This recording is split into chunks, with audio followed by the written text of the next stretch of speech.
piso na 1974. Piso na 1974.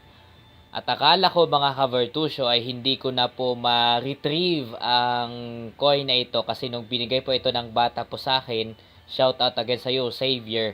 Sobrang dami po ng impurities po nito. Akala ko po hindi siya malilinis talaga.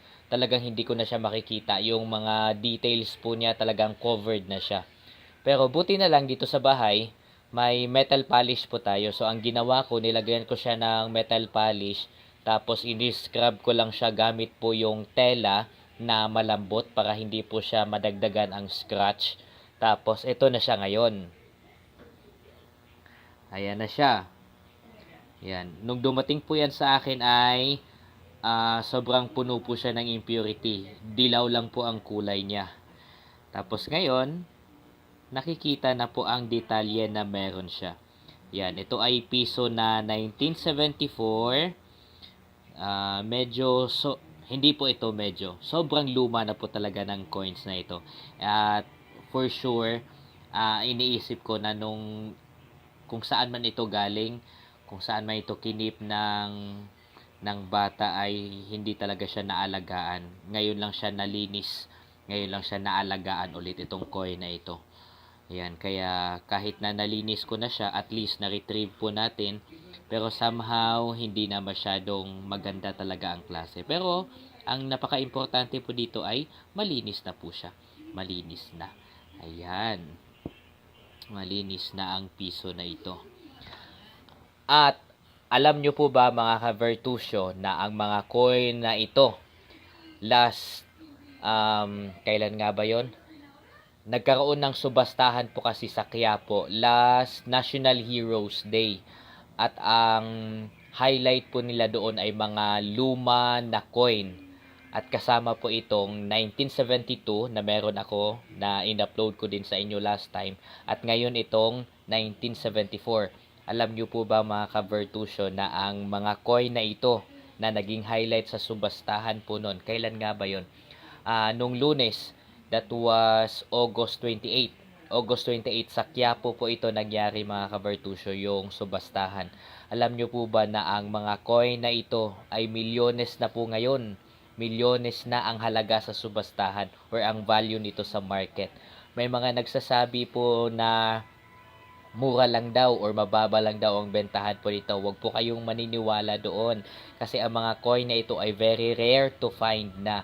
Ibig sabihin, sobrang mahal na po nito ngayon. Itong 1974, tapos itong in-upload ko nga po last time, ito naman ay 1972. Mas nalinis ko pa itong 1972. Nung ginawan ko po kasi ito ng content, ay hindi ko pa nalinis yan. Ngayon nalinis ko na ito ng metal polish.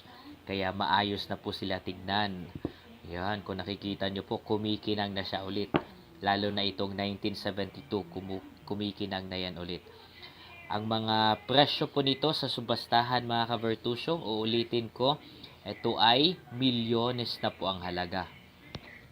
At kahit tingnan nyo pa sa mga videos ng KMJS, meron po doon na nabenta nila sa subastahan. 1971 po yata yun. Ibang coin naman po yun na milyones ang halaga. Ito rin naman, 1974 at 1972, halos same lang din yun sa ano na yun, sa tawag nito, sa series na yun na hinahanap po nila. Ang mahal po ng bentahan po nito sa subastahan. Kaya kung meron man sa inyong may hawak po nito, kasi may mga nagtatanong po sa akin kung bumibili ba ako. Ang sagot ko po doon, hindi pa po namin kaya. Hindi pa po namin kaya kasi ayaw ko po na bibilhin po siya ng sobrang baba lang po sa inyo na ang yung totoong presyo po nito ay mataas po sa subastahan. Kaya ayaw ko po na bilhin ko po siya ng na para ko kayong niloloko. Kaya ang sagot ko po doon, kung meron man kayo mga coins na ganito, ang sagot ko po ay hindi pa po namin kaya sa grupo. Wala pa po kaming milyones. Wala pa kaming milyones at hindi pa po namin kayang bumili ng isang coin na ganito, na milyones ang halaga. Hindi pa po kaya. Kaya Ang best po na gagawin po kung meron man kayong ganito, tulad sa binigay ni Xavier po sa akin, ang una po ninyong gawin ay linisin nyo muna.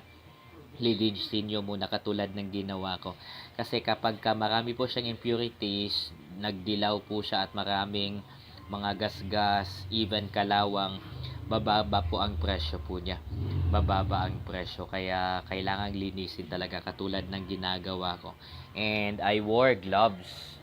I wore gloves po para hindi na siya madagdagan pa ng ibang impurities.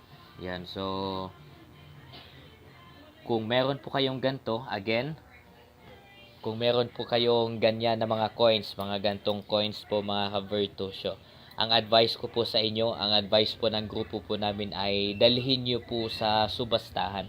Marami pong subastahan, meron po sa Quiapo, meron sa Pasig, meron sa Novaliches, even Quezon City, sa Quezon Ave, meron po mga subastahan dyan. Ina-announce po yan sa mga FB, kaya pwede po kayong tumingin po doon. I would suggest talaga na ang mga coin na ganito ay sa subastahan nyo po dalhin, kasi ang totoong hustisya sa totoong presyo po nito ay doon lang din po makukuha.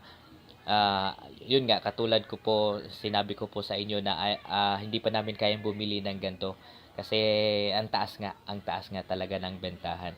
Kaya nagbigay po ako ng info sa inyo kung sino man sa inyo ang meron po mga gantong klase ng coin, best po na dalhin nyo po sa subastahan para mabigyan naman ng hustisya at tamang presyo yung coin na meron po kayo. Ito kasi ay sobrang luma na talaga. Lumang-luma na. Tingnan nyo naman ang series, 1974. Tapos yung isa ay 1972. Yan, doon pa lang po malalaman nyo na talagang ang tagal na talaga nila. Ang tagal na talaga ng mga coins na ito. Kaya best kung benta niyo ng maayos yan. Ayoko pong maging oportunista. Kaya sinasabi ko po ngayon na mismo na hindi pa po namin kaya bumili ng gantong klaseng coin sa grupo po namin. Hindi pa namin kaya. At ayoko po kayong pasahin, no? And ito nga po ay very fortunate na nagkaroon ako ng gantong coin. Ito po ay bigay ng isang estudyante ko na gustong manatiling anonymous, si Xavier. Yan. At hindi ko po ito ibebenta kasi wala pa po akong ganito. Yan. Sponsored po itong mga coin na ito. Ginawan ko po ng content at i-shoutout ko lang daw yung may-ari. Hindi ko po ito ibebenta kasi may sentimental value ito.